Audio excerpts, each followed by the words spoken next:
말이 현찮을 경우에 말을 바꿔라 하는 얘기입니다. 정말 아주 무서운 말이죠. 말을 갈아타도 된다 하는 얘기입니다.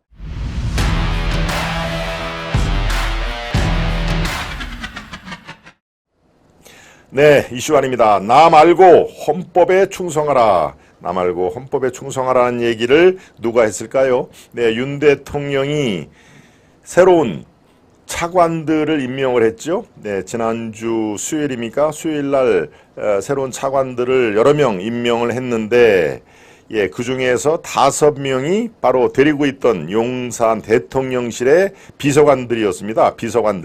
비서관들을 차관으로, 예, 실세 차관이라는 얘기가 그래서 나오는 것이죠. 예, 차관들을 최근에 3번이나 만나서 만찬도 하고 오찬도 하고 간담회도 하고 할 때 나온 워딩이 지금 윤 대통령이 이런 거에 가장 중요하게 생각을 한다 하는 얘기, 바로 이번에 차관에 발탁된 사람들에게 나 윤석열한테 하지 말고 헌법에 충성하면 된다, 헌법 정신에 입각해서 일을 하라라는 것을 2번 강조를 했다는 얘기입니다. 그러니까 상당히 의미심장한 것이죠. 인간적인 나 윤석열한테 충성할 필요 없다. 대한민국 헌법이라는 가장 지고지순한 우리의 목표, 업무 목표가 나와 있으니까 헌법 정신에 충실하게 일을 하라. 이렇게 간단하고 묵직한 메시지를 두었던 것입니다. 네, 근데 어디서 많이 듣던 얘기죠? 여러분들 어디서 들었을까요? 나는 사람의 충성을 하지 않습니다. 국가와 민족을 위해서 충성을 합니다. 라는 그런 얘기를 했죠. 바로 윤석열 대통령이 여주지청장으로 있을 때, 흔히 말해서 이제 물을 먹고, 네, 문재인 정권 또 그 이전에 문재인 정권에서는 검찰총장이 발탁이 됐으니까 박근혜 정권이군요. 박근혜 정권 때 이른바 검사 그 인사이동 때 물을 먹고 여주지청장으로 가 있을 때 국회의 청문회, 국회의 법사위겠군요. 예, 청문회가 아니고 법사위에서 얘기를 할 때 그렇습니다. 이게 아마 뭡니까, 그 드루킹 댓글 사건 뭐 이런 거에 관련된 국회 법사위가 열렸을 텐데, 누가 강기훈 아마 의원으로 제가 기억을 하는데 여주지청장 딱 불러 세우더니 그런 얘기를 했죠. 당신은 국가에 대해 충성합니까? 법무부 장관에 충성합니까? 라고 할 때, 그때 윤석열 당시 여주지청장이 그런 얘기를 했습니다. 나는 사람에 대해서 충성하지 않습니다. 내가 충성할 대상은 오직 국가입니다. 하는 얘기를 했던 거 기억이 나시죠? 예, 사실은 윤석열 검찰총장, 검사 윤석열이 대한민국의 대통령으로 발탁이 된, 국민들의 선택을 받은 가장 시발점이 저는 이 장면이라고 생각합니다. 여주지청장 시절에 그 당시에 의원이 사람에게 충성합니까? 조직에 충성합니까? 그게 국가에 충성합니까? 어디에 충성합니까? 라고 할 때 그 말이 상당한 임팩트 있게 국민 여러분께 다가왔을 겁니다. 나는 사람에게 충성하지 않는다. 즉 뭡니까? 내 위에 있는 검찰총장, 그 다음에 법무부 장관, 대통령, 이런 사람들 말이면 무조건 따라서 임무를 수행하지 않는다. 바로 이 당시에 헌법, 국가와 헌법, 물론 헌법이라는 얘기는 이제 강조가 되는 얘기인데, 그 외의 공사석에서 헌법 얘기를 굉장히 강조를 많이 했다고 그러죠. 그러니까 나는 국가에 충성하지 사람에 충성하지 않는다라는 그런 법사위의 말이 검사 윤석열을 대통령 윤석열으로 쭉 인도를 한 시발점이다. 저는 그렇게 판단을 합니다. 아마 여러분들도 같은 시각일 텐데요. 예, 그래서 이번에 나 말고 헌법에 충성하라 라는 얘기는 상당한 파장을 일으키죠. 이 대통령 개인에게 딸랑딸랑 충성할 필요 전혀 없다. 헌법에 다 나온다. 모든 것은, 예, 이 대한민국 국민을 위해서는 헌법에 모든 것이 다 나오니까 헌법에 따라서 움직이면 된다 하는 얘기입니다. 그것도 지금 막 차관 업무를 시작하는 5명의 용산 대통령실 비서관 출신의 차관들에게 그렇게 3번이나 2번, 3번 이 만찬, 오찬 또 간담회 3번을 했다고 그래요. 그 3번 중에서 거의 빠지지 않고 아주 강조를 한 그런 상황인데요. 자, 이렇게 되면 주마가편이란 말이 있습니다. 주마가편. 달리는 말에 채찍을 가한다. 그러니까 이를 더 가일층, 좀 쇄신해서 열심히 하라는 얘기죠. 주마, 달리는 말에 가편, 편자가 채찍 편자입니다. 채찍을 가. 이렇게 채찍을 때리면서 이리야 이리야 더 빨리 가라, 더 정확하게 효율적으로 가라, 이게 주마갈 편인데 그렇게 하지 말고 당신들은 이번에 차관이 됐으니 말도 바꿔도 된다. 예, 말이 현찮을 경우에 제대로 뛰지도 않고 방향을 이렇게 눈치 보고 어느 방향으로 갈다 할 때는 말을 바꿔라 하는 얘기입니다. 네, 이 말은 정말 아주 무서운 말이죠. 말을 갈아타도 된다 하는 얘기입니다.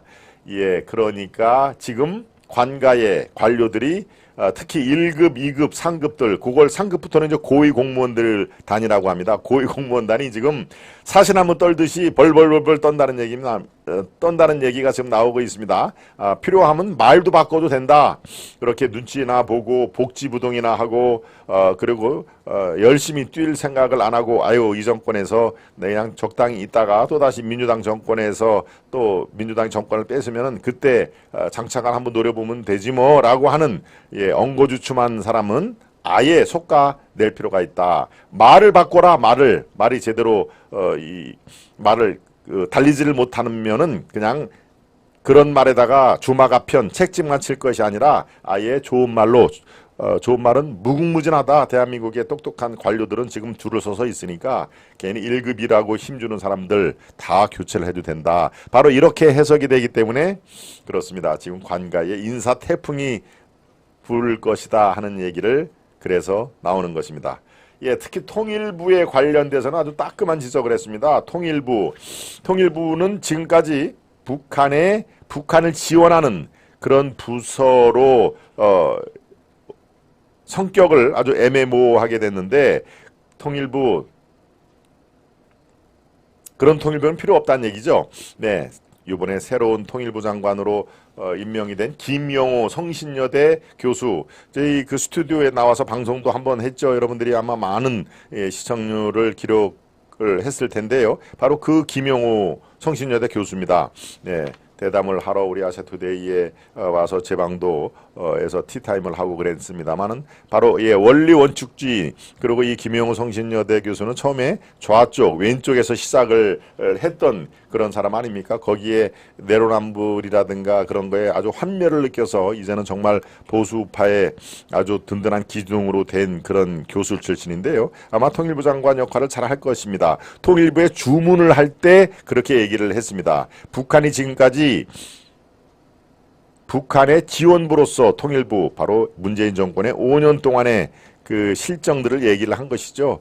예, 어민들 강제 북송, 예, 이 막 가지 않으려고 발버둥을 치는 사람을 이 남북 군사 한계선에 막 떠밀리듯이 가는 상황, 또 해양수산부 예, 공직자 공무원을 그렇게 북한이 소각을 할 정도, 예, 소각이 참 앞에 쓰레기 소각이라는 말은 들었어도 사람을 태우는 소각 이런 거는 우리가 듣도 보도 못한 게 문재인 정권 5년에 그대로 벌어지지 않았습니까? 네, 그런 상태에서 북한의 지원부로서의 통일부는 필요 없다. 네, 이제 통일을 어떻게 하라는지 평화통일이라든가 이런 것들이 다 나와 있으니까 이제 주도적으로 그런 업무를 해야 된다라는 의미에서 바로 통일부에 주문을 한 것입니다. 북한의 대남 선전선동에 놀아나는 그런 북한을 지원하는 통일부 이제는 필요 없다 하는 얘기입니다. 물론 이전에 통일부 장관이 바로 뭡니까? 네. 권영세 장관이 이제 통일부에서 나와가지고 다시 이제 국회로 정당으로 복귀를 했죠. 예, 이것은 뭐 당연히 총선을 염두에 두고 이제 물론 김기현 대표라든가 또 원내 김기현은 원내 대표는 예, 대구 출신의 누굽니까? 윤재옥 이렇게 있습니다만은 서울에서 유일하게 강남 서초 빼놓고 당선이 된 권영세 통일부 장관을 일찌감치 원포인트로 빼고 이제 당력을 조금 더 효율적으로 가동하겠다 그런 의미에서 통일부 장관만 교체를 한 거 아니겠습니까? 그러니까 통일부에 대한 예, 새로운 주문 절대 북한을 지원하는 부서가 돼서는 안 된다. 5년 동안에 예, 문재인 정부의 통일부에 대한 전면 쇄신이 필요한 것이죠. 전면 쇄신. 예, 이 모든 것을 나 말고 헌법에 충성하라라는 한마디로 참 요약을 할 수가 있으니까요. 예, 윤 대통령의 이런 메시지를 비서관 출신의 차관으로 통해서 한 거는 예, 이른바 이 관료 사회에 그립을 준다고 그러죠. 장악력을 계속 더 강하게 쥐고 관료 사회의 변화를 통해서 국정을 효율적으로 움직이겠다. 그런 이 의도가 가장 강력히 표출이 되는 거라고 저는 판단이 되는데, 당연히 민주당에서는 뭐 반발입니다. 무슨 이 비서관 출신들을 차관으로 대여섯 명이나 다 차출하고 니들끼리 다 하느냐. 관료는 관료들만의 그런 그 공간이 있어야 되는데 외부 출신을 관료를 내모는 그런 이 뭡니까 그런 그 지렛대로 활용을 하느냐라면서 관료들을 오히려 약간의 그 이반을 시키는 그런 것들이 민주당의 성명이 발표가 됐는데요. 네, 이 관료들은 사실은 대통령과 총리 그 부의 장관이 어떻게 그립을 지느냐, 장악을 하느냐에 따라서 따라오게 돼 있습니다. 물론 뭐 장차관 중에서도 또 특정 지역 출신이 있고 친민주당 그런 성향이 있을 수가 있습니다만은, 그런 사람들이 아까 얘기했듯이 눈치나 보고 아유 요거 빨리 지나가서 다음에 민주당 정권 때 내가 탁 발탁이 돼서 장관으로 해야지, 그러면 이 정권에서는 그냥 적당히 실수만 안 하면 된다, 이렇게 생각하는 사람들이 이번에 대폭 교체가 될 가능성이 매우 높다. 그래서 지금 1급, 2급, 3급 즉 고위 공무원들이 지금 사시나무 떨듯이 떨고 있다. 네, 이것은 효율적인 국정 수행을 위해서는 당연하게 대통령으로서는 그립을 더 세게 줄 필요가 있는 시점입니다. 이제 취임한 지 1년에 한 2개월 지났나요? 네, 3월 달에 선거를 하고 5월 9일 날 취임을 했으니까 1년 하고 지금 한 2개월 됐으니까 사실은 복지부동 이런 것들이 슬슬 고개를 들 타이밍에 제대로 된 그런 방향 설정이었다, 저는 생각이 듭니다. 네, 그렇군요.